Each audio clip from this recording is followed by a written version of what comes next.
4,500 feet ऊंचे पहाड़ों से भी गुजरेगा और सऊदी गवर्नमेंट ने इस हिस्से को ट्रोजेना का नाम दिया है। प्रोजेक्ट की कंस्ट्रक्शन के लिए किसी भी पहाड़ को नुकसान नहीं पहुंचाया जाएगा, बल्कि इसी नेचुरल लैंडस्केप की खूबसूरती को इस्तेमाल करके इसमें डेवलपमेंट की जाएगी, जहां एक vertical village, outdoor ski resort, mountain to mountain transport system, health centre और लग्जरी एंटरटेनमेंट सेंटर्स भी बनाए जाएंगे। इस लाइन सिटी की जियोग्राफिकल लोकेशन ऐसे रखी गई है कि दुनिया की 40% पॉपुलेशन यहाँ 4 घंटे में पहुँच सकती है और सऊदी क्राउन प्रिंस का टारगेट यहाँ 2052 तक 1 अरब की पॉपुलेशन अट्रैक्ट करना है। अब जाहिर है इतनी एडवांस्ड और फ्यूचरिस्टिक सिटी पर खर्चा भी ठीक ठाक होगा। सऊदी गवर्नमेंट ने नियोम प्रोजेक्ट के लिए $500 बिलियन का बजट एलोकेट किया है, जो तकरीबन 37,500 अरब रुपए बनते हैं। अच्छी खबर यह है कि इस प्रोजेक्ट पर काम स्टार्ट हो चुका है। सबसे पहले तो यहाँ और कुछ हो ना हो 1000 एकड़ के एरिया पर फैले आलीशान रॉयल पैलेसेस और रॉयल स्वीट्स बनाए गए हैं। प्राइवेट बीच फ्रंट पर बने और बीच रेगिस्तान में हरे भरे लॉन से घिरे हुए ये महलात सऊदी किंगडम के शाही खानदान की आरामगाह है, जिसमें बज़ाहिर दिखने वाला ये प्राइवेट गोल्फ क्लब और 2 प्राइवेट आइलैंड्स भी हैं। इस पूरे एरिया को नियोम पैलेस का नाम दिया गया है, जहां पर 2 हेलीपैड्स भी मौजूद हैं।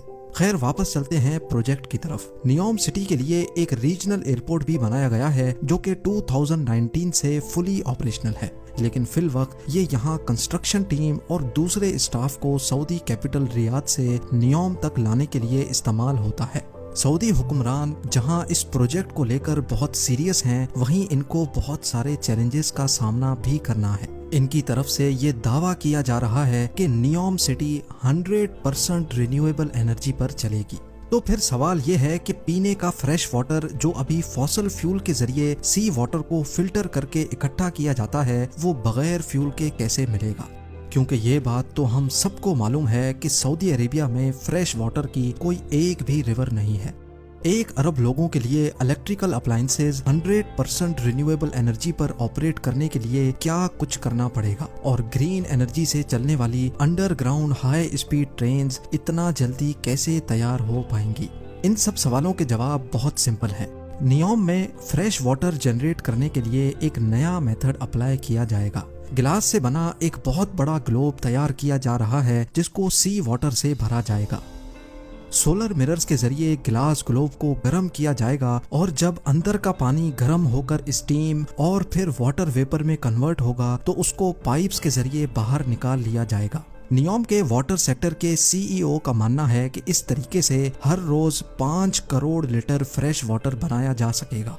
रिवर्स ऑस्मोसिस और डीसैलिनेशन जैसी मौजूदा टेक्नोलॉजीज के जरिए फ्रेश वाटर बनाने की कॉस्ट जहां 1000 लीटर पर $1 बनती है, वहीं ये कॉस्ट सोलर डूम में 62% तक कम होकर सिर्फ 38 सेंट्स यानी 28 रुपए रह जाएगी। अब बात करते हैं एनर्जी सेक्टर की। इस फ्यूचर मेगा सिटी की इलेक्ट्रिसिटी डिमांड्स पूरी करने के लिए 100% रिन्यूएबल सोर्स को इस्तेमाल किया जाएगा। सऊदी अरब की लोकेशन के हिसाब से यहाँ ज्यादातर गर्मी रहती है और गर्म इलाकों में विंड कंडीशंस ज्यादा बेहतर होती हैं। इसीलिए विंड टरबाइंस और सोलर की मदद से नियोम पर ऐसे प्लांट लगाए जाएंगे जो पानी और हवा को इलेक्ट्रोकेमिकल सेल के जरिए ग्रीन अमोनिया में कन्वर्ट करेंगे, जो कि एक बहुत इफेक्टिव फ्यूल है। नॉर्मल फ्यूल को जब बर्न किया जाता है तो ऐसी गैसेस प्रोड्यूस होती हैं जो पॉल्यूशन का बायस बनती हैं, लेकिन ग्रीन अमोनिया या ग्रीन हाइड्रोजन 100% रिन्यूएबल एनर्जी से बनाया जाता है। इसी वजह से इसके बर्न होने पर नुकसानदेह गैसेस प्रोड्यूस नहीं होती। फॉसल फ्यूल की तरह ग्रीन अमोनिया को ट्रांसपोर्ट और स्टोर करना भी काफी आसान होता है। अब आ जाते हैं सबसे मेन सवाल पर, यानी अल्ट्रा हाई स्पीड ट्रेन्स, जो दुनिया में पहली बार प्रैक्टिकली नियोम में इस्तेमाल होंगी।